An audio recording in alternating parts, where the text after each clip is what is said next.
జీవితకాలం కష్టపడి సంపాదించి మన కెరీర్ చూసుకొని ఒక స్టేజ్కి వెళ్ళి మళ్ళీ పిల్లల్ని చూసుకొని వాళ్ళ చదువులు వాళ్ళ కెరీరు ఒక స్టేజ్లో వాళ్ళని సెటిల్ చేసి ఒక ఇల్లు కాస్త మంచి ఉద్యోగంలో మంచి పొజిషను కాస్త బ్యాంక్ బ్యాలెన్సు లేకపోతే కాస్త పొలాలు స్థలాలు బంగారం ఇదే కదండి చాలామందికి జీవితానికి.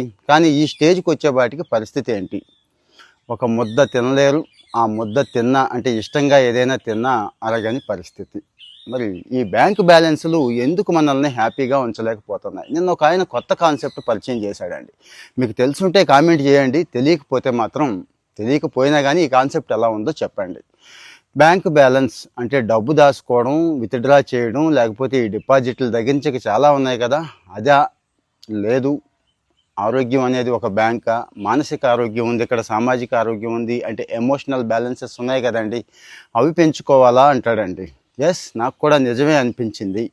మీ ఆరోగ్యం అనే బ్యాంక్ బ్యాలెన్స్ పరిస్థితి ఏంటి? ఎంత ఆరోగ్యంగా ఉన్నారు?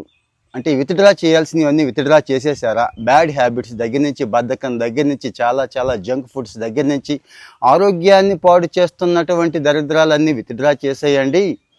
ఆరోగ్యాన్ని పెంచుకోవడానికి అంటే కాస్త వాకింగ్ దగ్గర నుంచి, ఎక్సర్సైజ్ దగ్గర నుంచి, కాస్త 4 డంబెల్స్ కొనుక్కోవడం, ఒక మంచి షూ కొనుక్కోవడం, ఇవి కదా చేయాల్సిన ఇన్వెస్ట్మెంటు. అంటే మంచి ఫుడ్ అలవాటు చేసుకోవడం. ఇది ఆ బ్యాలెన్స్ ఎంత ఉందో చెక్ చేసుకోండి. ఈ బ్యాలెన్స్ పెంచుకోండి, ఇంకో 10 ఏళ్ళో 20 ఏళ్ళో 25 ఏళ్ళో బతకండి, హాయిగా బతకండి అని చెప్తారండి. రెండోది, మెంటల్ హెల్త్ ఎలా ఉంది? అంటే మెంటల్ హెల్త్ బ్యాలెన్స్ ఎలా ఉంది?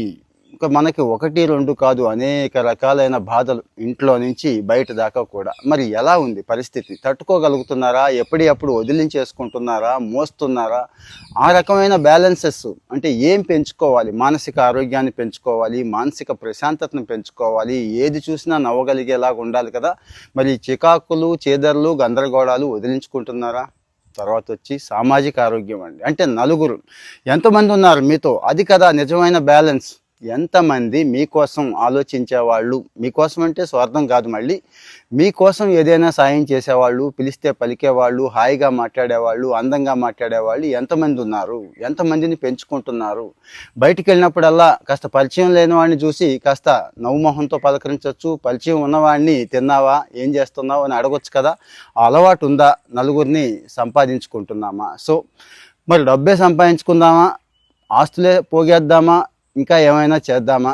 లేదు, ఆరోగ్యం అనేది అసలైన బ్యాంక్ బ్యాలెన్స్. దీన్నే పెంచుకుందాం, దీన్నే నమ్ముదామా? చాయిస్ అయితే మనదే కదండి, మన చేతుల్లోనే ఉంది. కామెంట్లో మీ ఒపీనియన్ చెప్పండి, ముందైతే ఫాలో అవ్వండి. Thank you.